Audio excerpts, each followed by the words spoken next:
Have you been going around the internet looking for the Ultimate Baseball Podcast? Well, you've just found it. On the Dugout Report, we'll cover not only the latest news from across Major League Baseball, but we'll also analyze and break down the hottest games, players, stats, and takes from every aspect of the game, including from on the field, in the dugout and clubhouse, from the front office, and so much more. As longtime White Sox broadcaster Ken the Hawk Carrollson would say, sit back, relax, and strap it down. This is the Dugout Report podcast with Andrew Caruso.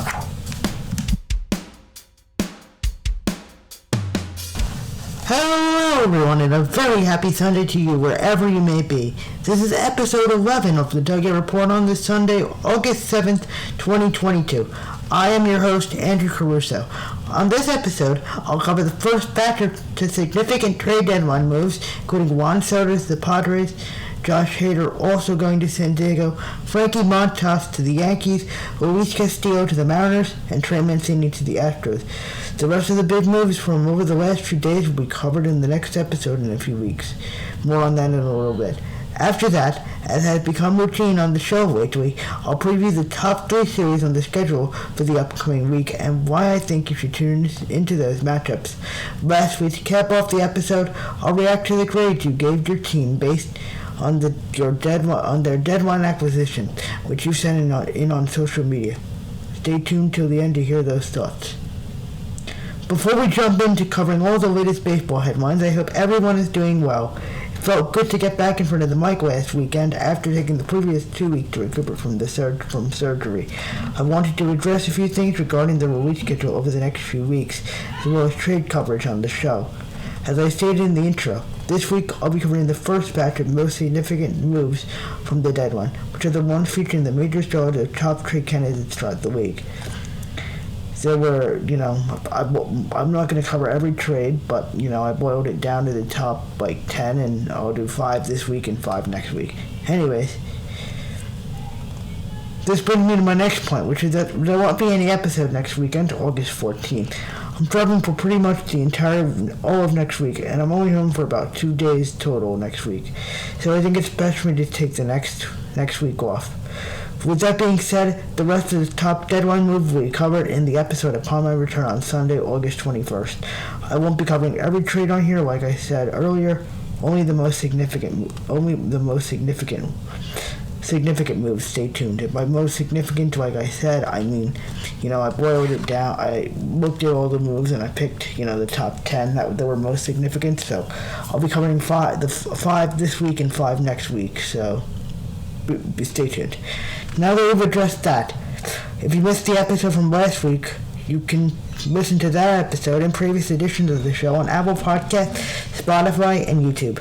Also, I want to remind you can follow the show on Twitter at DugoutRepPod. That's Dugout REP Pod. While you're at it, follow my personal Twitter feed and my Instagram pages at AndrewCaruso77. Postings on Instagram are non-existent, so Twitter is the primary place to follow and connect with me as well as the show. That's enough social media talk for one day. We've got a lot to cover, so we can't waste any more time. With that being said, let's head into the dugout to talk baseball.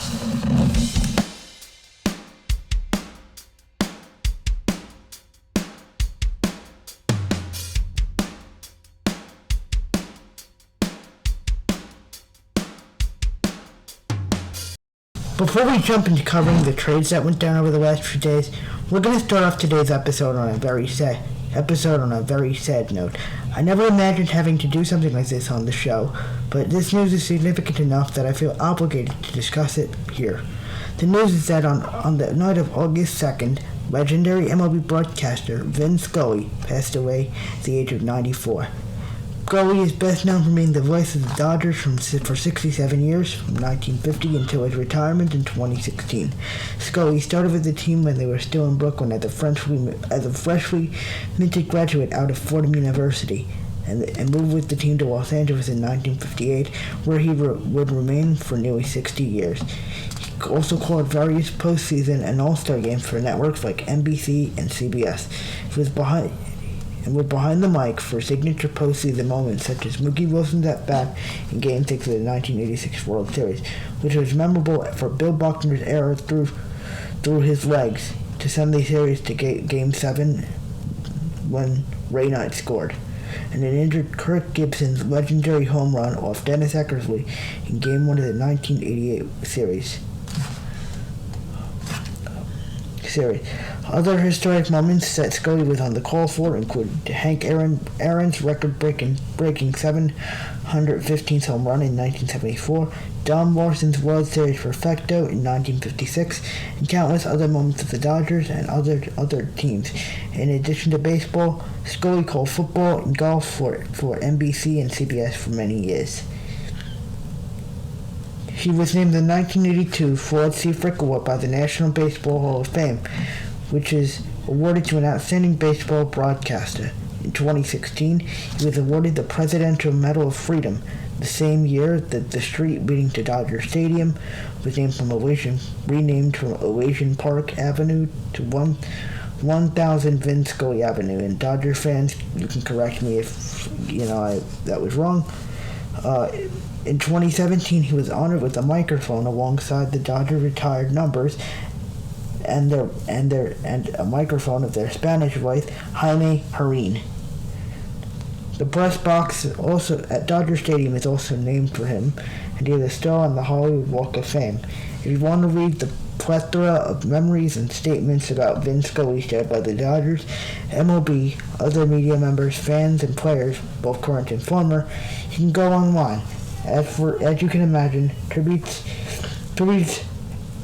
poured in when the news was announced and have continued to pour in over the last few days. As for my thoughts on this news, his death is a sad occasion throughout baseball. He is simply the greatest baseball broadcaster of all time. Don't fight me. Echoing what was said by so many online, he was a master storyteller and made listening to a baseball game enjoyable for all ages. His nearly 7 decades as a broadcaster meant he could tell stories about Jackie Robinson and the Boys of Summer while calling a game with Clayton Kershaw on the mound. Not only that, so many historical moments, like the ones I listed above, would not be the same without his calls. As for how he was impacted by his work, just look at this podcast and how I open every episode. My opening line is an allusion to Vin Scully's opening to every Dodger telecast. Hello everyone, and a very pleasant good afternoon to you, wherever you may be. It would be an understatement to say that his work has and will impact the game of baseball for generations to come. There are no words to truly express Mr. Vin Scully's stamp on our great game. It's safe to say that there will never be anyone like him again. As a podcast host, I had already decided on the agenda for this episode last Tuesday, and when the news broke Wednesday morning, I revised my plans to include this tribute. As I said on Twitter that day and in the intro to this segment, the news was too big of a deal for me not to acknowledge it and pay tribute ASAP. So, I guess I'll close the segment by expressing my condolences to Vin's family, friends, fans, the Dodger organization, and all those who were impacted by his work. But I'll also say thank you for his immeasurable contributions to the game. Rest in peace, Vin Scully. A life well lived. To quote the movie The Sandlot, quote, "Heroes get remembered, but legends never die." And now I want to know, what was your favorite Scully call or moment? My favorite call has to be Mookie Wilson's World Series at bat in 1986. Let me know. So, but I guess, rest in peace, Vin Scully. A truly, truly sad loss for baseball. Now I will observe a moment of silence. Anyways, thank you. Anyways, now that we've addressed that important news, it's time for the main topic of the episode, covering the first batch of major trade moves from the deadline. For this segment, I'll give the details about the trade and my reaction to it. We don't have time to dwell on stats or any unnecessary details. This is going to be rapid fire. Sorry. The first move we're going to cover today surrounds 2 trades made by the same team. The first move was perhaps the biggest move of the deadline, as on August 2nd, hours before the 6 o'clock cutoff time, the San Diego Padres acquired star outfielder Juan Soto and first baseman Josh Bell from the Washington Nationals in exchange for pitching pitching prospect Mackenzie Gore, James Wood, and Harlan Susana, as well as infield prospect C.J. Abrams and outfield prospect Robert Hassel III. Washington also received MLB first baseman designated hitter Luke Voigt in the deal. The move was first reported by ESPN's Jeff Passan and came weeks after Soto rejected a mega 15-year contract extension from Washington. This trade was actually delayed because San Diego wanted to include first baseman Eric Hosmer in the original proposal, but Hosmer refused to take the Nats off his no-trade list that's part of his lucrative contract. Nevertheless, the Pods shift Hosmer off to the Red Sox later in that day. More on that in a few weeks. The second big trade that the Padres made during the deadline came the day before the Soto trade, as on August 1st, San Diego acquired all-star closer Josh Hader from the Milwaukee Brewers in exchange for big leaguers Taylor Rogers and Dinelson Lamet, as well as pitching prospects Robert Gasser and outfield prospect Esteury Ruiz. Lamet was designated for assignment along with Brewer catcher Pedro Severino on Wednesday. The deal was also first reported by Passan and came as a surprise to many fans and journalists about baseball, and I have to agree with that. I was not expecting this move.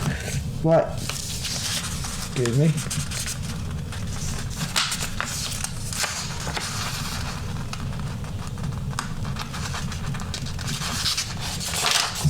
But also,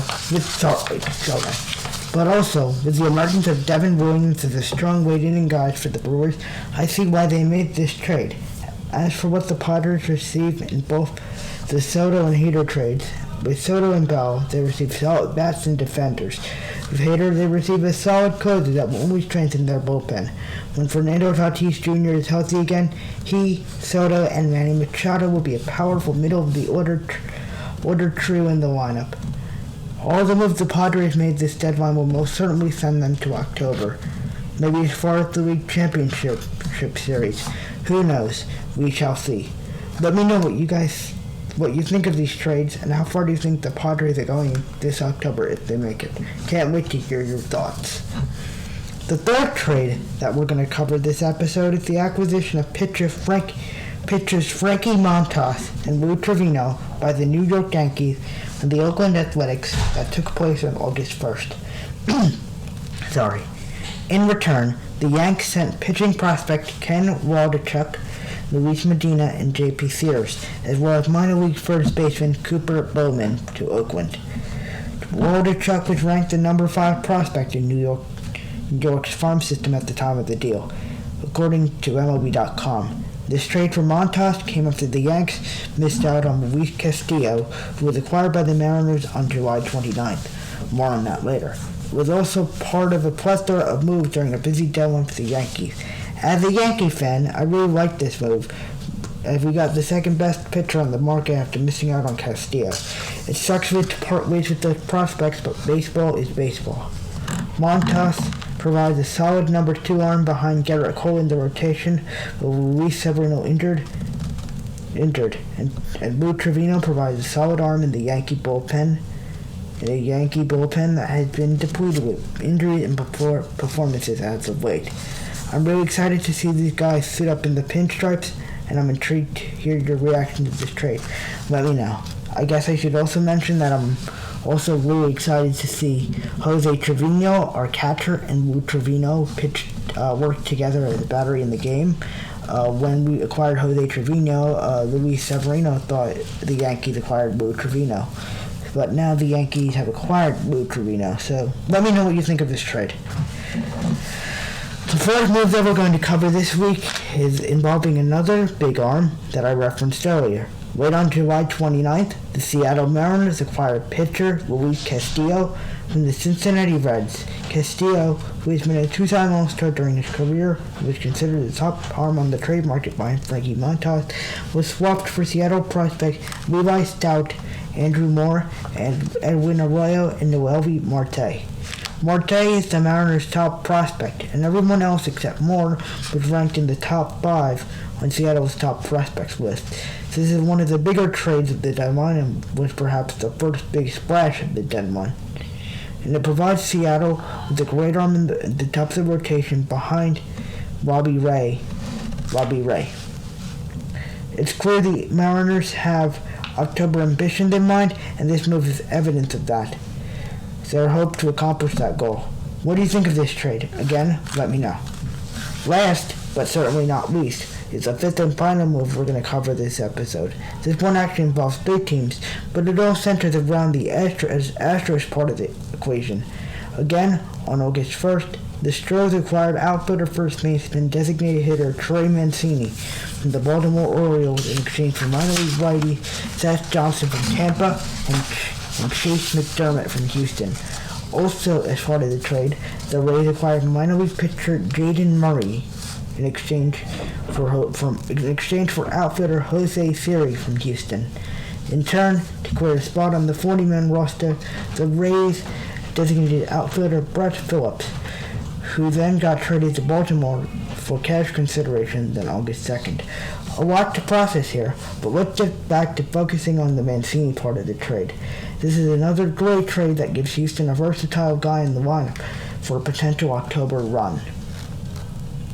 As he can play in the corner outfield, first base, and even the DH when the team need him to. So all around, this is a nice pickup for Houston. I guess the other major part of all this mess that's worth getting some airtime to is the DFAing of Brett Phillips. The Rays themselves said it was a difficult decision to make since Phillips is so beloved in Tampa, but considering his on-field performance this year, it had to be done. All in all, both the O's and Rays lost fan favorites, and it probably wasn't easy for both guys to accept the trades. But baseball is baseball, and trades are part of the business. Let me know what you think of this packed trade. And with that being said, we've covered the first batch of significant trade moves. I'll cover the rest when I return from vacation. Next up, we're going to preview the top series in baseball for the coming week of August 8th. That's coming up, so don't go away. Stay tuned.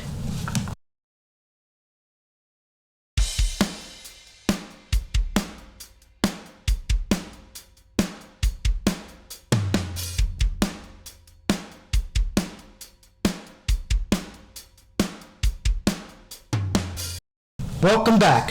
Our last major topic for the episode is previewing the top 3 series for the next week, April 8th to 14th. I'll tell you about the team, a little about the teams involved, and why you should tune into that series. Let's go. The first must-watch series on this week's schedule is not really a series. It's the second annual Field of Dreams game on Thursday, August 11th in Dyersville, Iowa, versus the Chicago Cubs and the Cincinnati Reds. Between the Chicago Cubs and the Cincinnati Reds, at a special field built near the filming location of the 1989 baseball movie Field of Dreams. As I said, it's the second annual game after the Yankees and White Sox inaugurated the game last year after it was delayed due to the COVID-19 pandemic. While both teams aren't filled to the brim with stars and are having subpar years at the bottom of their division, this is perhaps the marquee game of the year, as it is between two of the oldest MLB franchises in a very historic location. The fact that this game is taking place on a special location while being broadcast on national TV makes this a contest every fan should tune into. Since this only happens once a year, for now, MLB at Field of Dreams is just as special as the All-Star Game or any other special exhibition game, like the Little League Classic or MLB at Omaha or Puerto Rico or any kind of special exhibition game. And I hope you have it circled on your and I hope you have the Field of Dreams game circled on your calendar. I'll definitely be following along. After an off-day Friday, both teams head to Cincinnati to finish up the series on Saturday and Sunday. I say the Cubs will take this series 2-1. The second much-watched series is the series between the Texas Rangers and Houston Astros, commencing on Tuesday night, August 9th in Houston. Again, another classic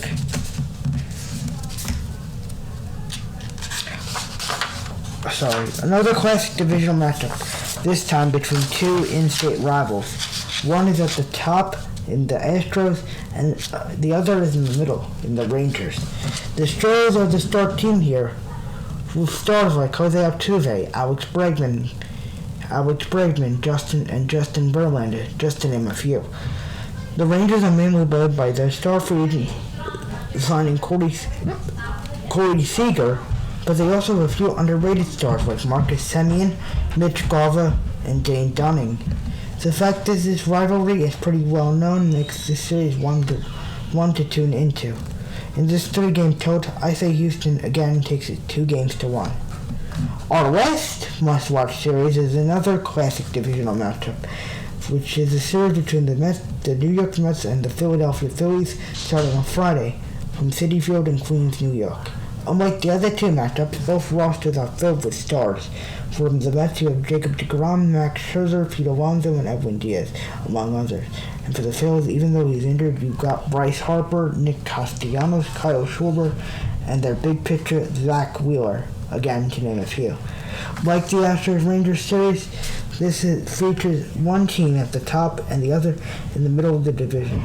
In this 3-game set, I say the Mets take 2-1.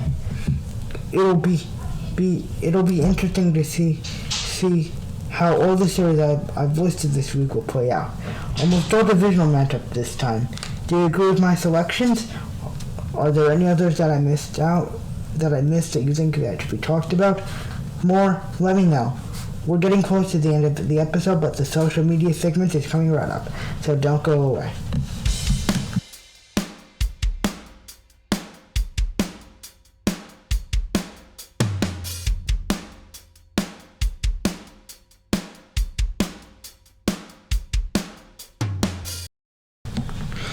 Welcome back. To cap off this week, it's time for the social media segment.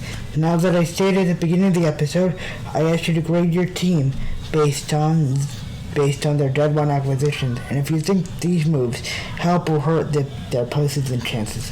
Let's dive in. Now, unfortunately, we didn't get any replies this week, again. So instead, I think I'm going to deviate and tell you the top 3 winners of the deadline, and if I think the trades that they made will increase their postseason chances. So we're slightly modifying this segment. Let's dive in. So, in my opinion, the top 3 winners of the deadline in this order are the Padres, obviously, the Yankees, and the Minnesota Twins.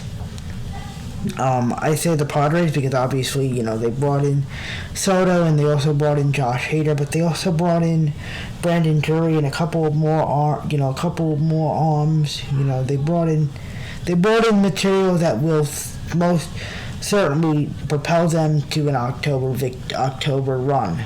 Like I said in the Soto segment, this trades, all these moves.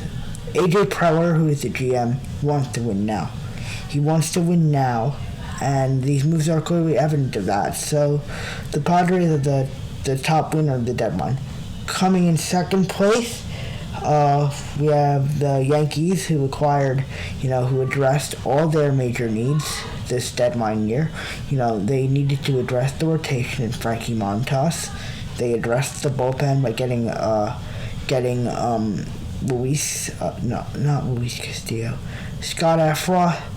Scott Efros from Chicago and Lou Trevino in the Montas trade.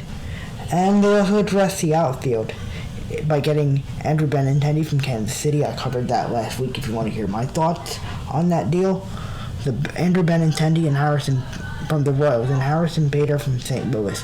Now, there is a drawback with the Bader trade as Yankees gave up pitcher Jordan Montgomery in the Bader trade to St. Louis, which was definitely a hit to the rotation as Monty has been very solid.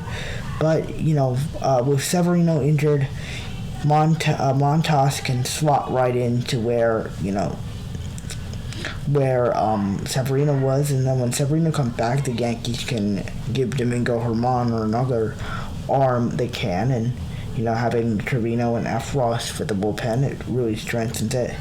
And honestly, this trade was a real head scratcher. But Bader provides another solid outfielder.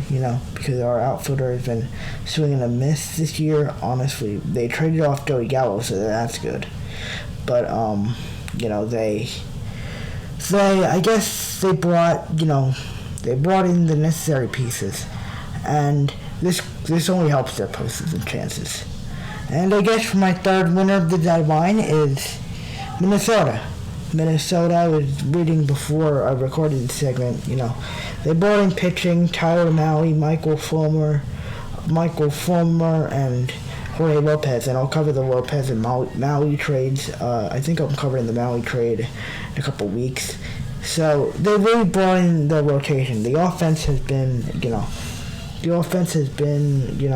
good, but I think from what I was reading, I think the pitching side of things really lacked. I don't think it helps or hurts their postseason chances. It could definitely give them a boost in the Central Division, but I don't, they're even.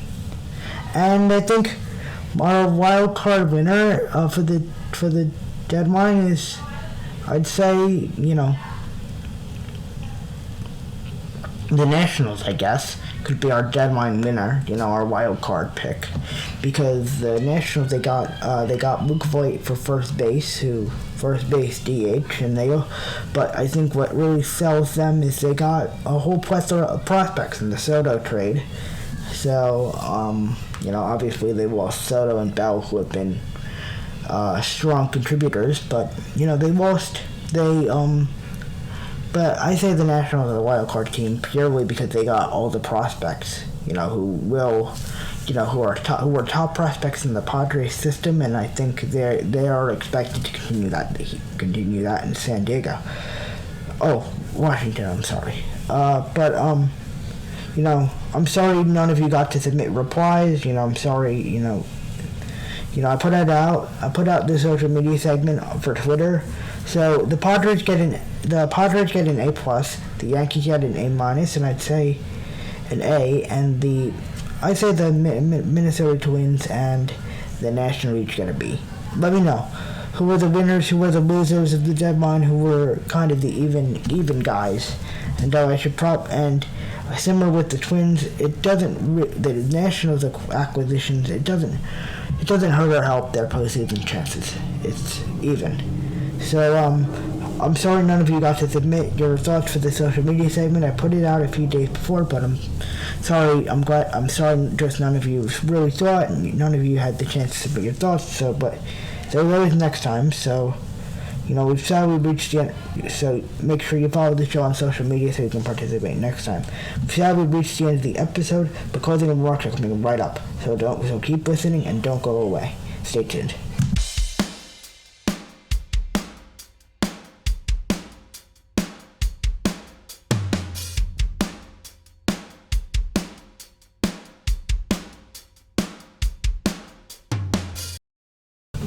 So that concludes the end of episode 11 of the Dugout Report. Thanks again for listening, and I hope you enjoyed the episode. Once again, as a reminder, you can follow this show on Twitter at DugoutRepPod, and my personal Twitter and Instagram pages at AndrewCaruso77. You can find the podcast on Apple Podcasts, Spotify, and YouTube. Please share this episode with your friends and on social media. That's it for this week, and so this is your host, Andrew Caruso, signing off. I'll see you on August 21st. Thanks for listening, and so long, everyone.